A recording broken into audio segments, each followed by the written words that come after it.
Marks angles স্কুলে আপনাদের সবাইকে স্বাগত।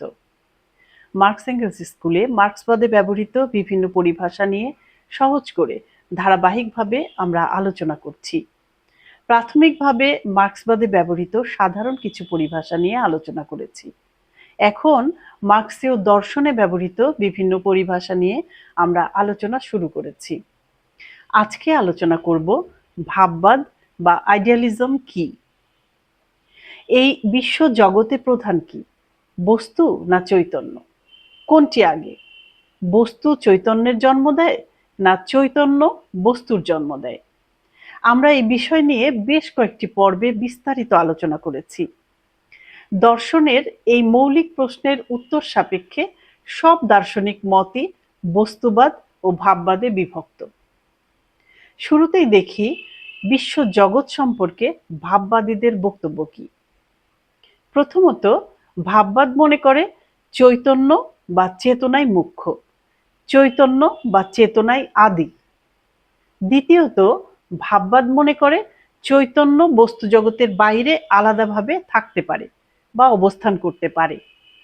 চৈতন্যের অস্তিত্ব বস্তুর উপর নির্ভর করে না। তৃতীয়ত, ভাববাদের মতে চৈতন্যই বস্তু জগৎ সৃষ্টি ও নিয়ন্ত্রণ করে। চৈতন্য কিভাবে বস্তু জগৎ সৃষ্টি করে তা নিয়ে ভাববাদীদের দুটি মত আছে। এক, বিষয়গত ভাববাদ এবং দুই হচ্ছে বিষয়গত ভাববাদ। প্রথমে দেখা যাক বিষয়গত ভাববাদ কি বলছে। বিষয়গত ভাববাদ অনুসারে ব্যক্তি মানুষের চৈতন্যই জগৎ সৃষ্টি করছে। বিষয়গত ভাববাদ মনে করে বাহ্যিক জগতের সকল বিষয় ও ঘটনাপুঞ্জ মানব চৈতন্যেরই ফল। বিষয়গত ভাববাদের অর্থটি এইরকম যে সমগ্র জগৎ মানুষের অনুভূতিরই সমষ্টি। বিষয়গত ভাববাদ মনে করে মানুষের চারপাশে সবকিছুই তার নিজের চৈতন্যের, নিজের কল্পনার সৃষ্টি। এই মত অনুযায়ী একজন মানুষ জেগে থেকে যা দেখতে পায়, ঘুমিয়ে পড়লে সেগুলি অদৃশ্য হয়ে যায়। এই মতের অনুসারী জর্জ বার্কলির মতে বিদ্যমান থাকার অর্থ হচ্ছে উপলব্ধি করা। বিষয়গত ভাববাদী দার্শনিক কান্টের মতে পৃথিবী বাস্তবিকই রয়েছে, তা শুধুমাত্র কল্পনার সৃষ্টি নয়। কিন্তু পৃথিবী সম্বন্ধে আমরা তেমন কিছু জানতে পারি না। আমরা বলতে পারি শুধু আমাদের সংবেদনগুলির কথা, সেগুলির পেছনে কি রয়েছে তা আমরা বলতে পারি না। এবারে দেখি বিষয়গত ভাববাদীরা কি বলছেন। এই মত অনুসারে মানব চৈতন্য বা মানুষের চেতনা নয়, বরং মানব চৈতন্যের বাইরে এক পরম বিশ্বব্যাপী চৈতন্য বা পরম শক্তি বস্তু জগৎ সৃষ্টি করেছে।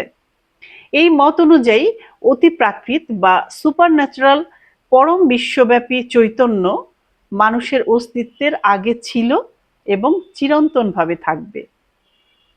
তাহলে ভাববাদ ও বিজ্ঞানের সাথে সম্পর্ক কি? ভাববাদ সামগ্রিকভাবে প্রকৃতিবিদ্যা ও মানুষের ব্যবহারিক তথ্যের বিরোধী। আধুনিক প্রকৃতিবিদ্যা প্রমাণ করেছে যে কোনো প্রাণীর আবির্ভাবের বহু আগে থেকেই পৃথিবী, চন্দ্র, সূর্যের অস্তিত্ব ছিল। বাহ্যিক জগৎ যে মানব চৈতন্য নিরপেক্ষ বা মানব চৈতন্যের উপর নির্ভর করে না, এটাই তার বিশ্বাসযোগ্য প্রমাণ।